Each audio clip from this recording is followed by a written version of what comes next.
ગીર સોમનાથ જિલ્લાના કુખ્યાત આરોપીઓને પાસા હેઠળ ભુજ અને સુરત મધ્યસ્થ જેલ ખાતે ધકેલવામાં આવ્યા છે। પ્રતાપ થોબાણા ડોડિયા અને ધીરુ કાના નામના આરોપીની ભયજનક વ્યક્તિની કેટેગરીમાં અટકાયત કરવામાં આવી છે, તો જિલ્લા મેજિસ્ટ્રેટ દિગ્વિજયસિંહ જાડેજા દ્વારા પાસા તળે અટકાયત કરવા હુકમ કરવામાં આવ્યો છે।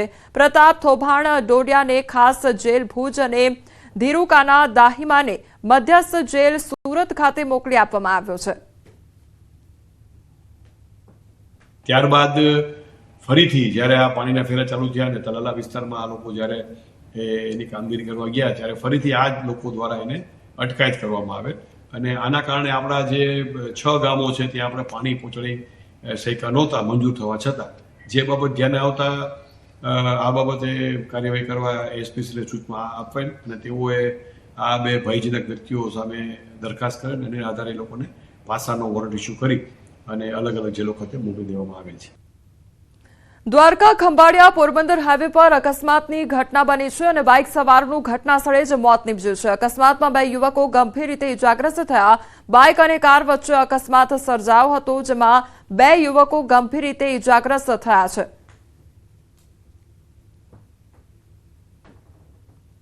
સુરેન્દ્રનગર વઢવાણ પ્રાંત અધિકારીની સરકારી ગાડીને રેકી કરવામાં આવી અને ત્યારબાદ લોકેશન સહિતની વિગતો ભૂમાફિયાઓ સુધી પહોંચાડતા 3 શખ્સો ઝડપાયા છે અને પ્રાંત અધિકારી નિકુંજ ધુડા તેમજ ટીમની સરકારી ગાડીની રેકી કરી લોકેશન સહિતની માહિતી વોટ્સએપ ગ્રુપ બનાવી ભૂમાફિયાઓ સુધી પહોંચાડતા હતા।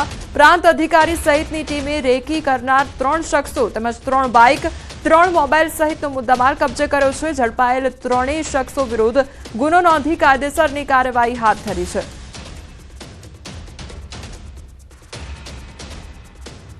પંચમહાલમાં ગાડી પર લાલ લાઇટ લગાડવામાં આવી અને તે ભારે પડી છે। સરકારી અધિકારીનો ખોટો રોફ જમાવવો ભારે પડ્યો છે।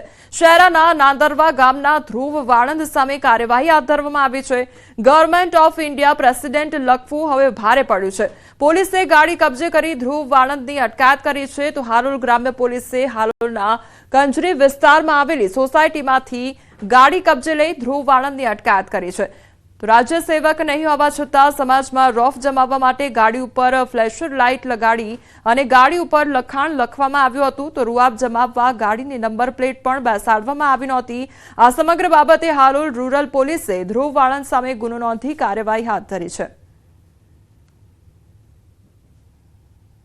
લોકોમાં સરકારી અધિકારી છું એવું છાપ ઉપસ્થિત થાય એ રીતે આ ગાડી લગાડી અને ફરતો હોય એવું જણાઈ આવતા તે ગાડી કાયદેસરની કાર્યવાહી કરી અને કબજે કરવામાં આવેલ છે અને તે ઇસમ વિરુદ્ધમાં પણ BNS કલમ મુજબની ધોરણસરની ફરિયાદ લઈ અને આગળની તપાસ હાથ ધરવામાં આવેલ છે।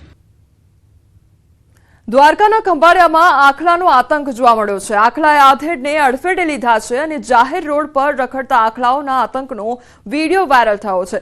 જૂની સરકારી હોસ્પિટલ પાસેના ચોકમાં આધેડને આખલાએ ઢીકે ચડાવ્યા। આખલાએ આધેડને ઢીક મારતા આધેડ દૂર ફંગોળાઈ ગયા હતા। સદનસીબે આધેડનો ચમત્કારી બચાવ થયો છે, તો શહેરમાં સતત વધતા જતા આખલાઓના ત્રાસથી લોકો હેરાન પરેશાન થઈ રહ્યા છે।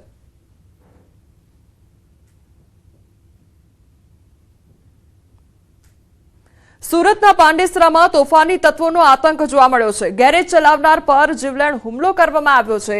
પગ પર ચાકુના ઘા મારવામાં આવ્યા છે।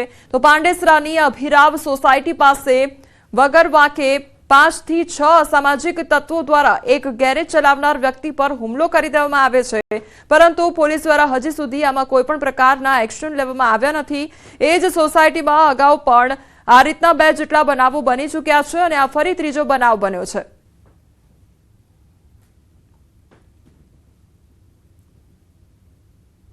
વડોદરાના વાઘોડિયામાં ખાનગી યુનિવર્સિટી બહાર લુખ્ખા તત્વોએ ખુલ્લેઆમ દાદાગીરી કરી। જાહેર માર્ગ પર મારામારી કરી ભયનો માહોલ સર્જ્યો છે।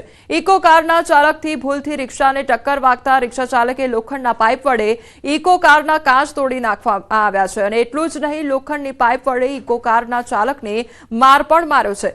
જાહેરમાં મારામારીના દ્રશ્યો સર્જાતા ટ્રાફિક જામની સ્થિતિ ઊભી થઈ. જો કે યુનિવર્સિટીના સિક્યોરિટી ગાર્ડ અને ટ્રાફિક જવાનોએ વચ્ચે પડી મામલો થાળે પાડવાનો પ્રયત્ન કર્યો હતો. ઉલ્લેખનીય છે કે યુનિવર્સિટી નજીક ખાનગી વાહન ચાલકો રોડ પર આડેધડ પાર્કિંગ કરી રોડને બાનમાં લે છે, જેથી અવરજવર કરતા લોકો ટ્રાફિક જામનો સામનો કરે છે અને આ પ્રકારની સ્થિતિ ઊભી થાય છે.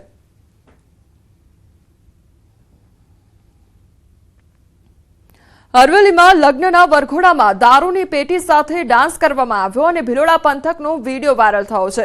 ખુલ્લેઆમ દારૂની પેટી સાથે ડાન્સનો વિડીયો વાયરલ થયો છે. ભિલોડાના રીંટોડા ગામનો આ વિડીયો હોવાની પ્રાથમિક વિગત સામે આવી રહી છે. દારૂની પેટી વરરાજાને આપ્યા બાદ ઘોડા પરથી વહેંચવામાં આવ્યો દારૂ અને કાયદાનો બુટલેગરોને ડર ન હોવાનો પુરાવો અહીં જોવા મળી રહ્યો છે, કારણ કે ખુલ્લેઆમ અહીંયા દારૂની વહેંચણી થઈ રહી છે અને વરઘોડામાં દારૂની પેટીને લઈને ડાન્સ કરવામાં આવી રહ્યો છે.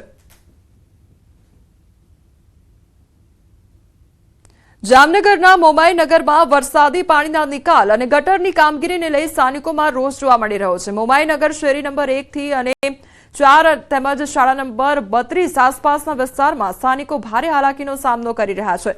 ગટરની કામગીરી તેમજ વરસાદી પાણીના નિકાલની સમસ્યાને લઈ સ્થાનિકો કલેક્ટર કચેરી પહોંચ્યા હતા. આવેદનપત્ર આપી 4 થી 5 મકાનો બનાવી જાહેરમાં દબાણ કરેલા લોકો સામે અવાજ ઉઠાવ્યો છે, તો લેન્ડ ગ્રેબિંગ મુજબ કાર્યવાહી કરી રસ્તા પર જાહેરમાં ખડકી દેવાયેલા દબાણો દૂર કરવા માટે માંગ કરવામાં આવી છે. અમારી રજૂઆત એ છે કે એ લોકો કાયદેસર રોડ ઉપર જ્યાંથી નીકળી શકે એમ છે ત્યાંથી કાઢે. એ લોકો આડું અવરું કરીને કાઢવાની તૈયારીમાં છે કોર્પોરેશન વાળા. તો એના માટે અમે અત્યારે રજૂઆત કરવા આવ્યા છીએ કે તમે આ મકાન હટાવીને ત્યાંથી લાઈન નીકળે એમ છે, તમે ત્યાંથી જ કાઢો. જ્યાં અત્યારે હાલમાં એની નીચેથી ગટરની લાઈન જાય છે, છતાં એ લોકો હજી સુધી એના ઉપર કાંઈ કર્યું નથી. ઉમરેઠ તાલુકાના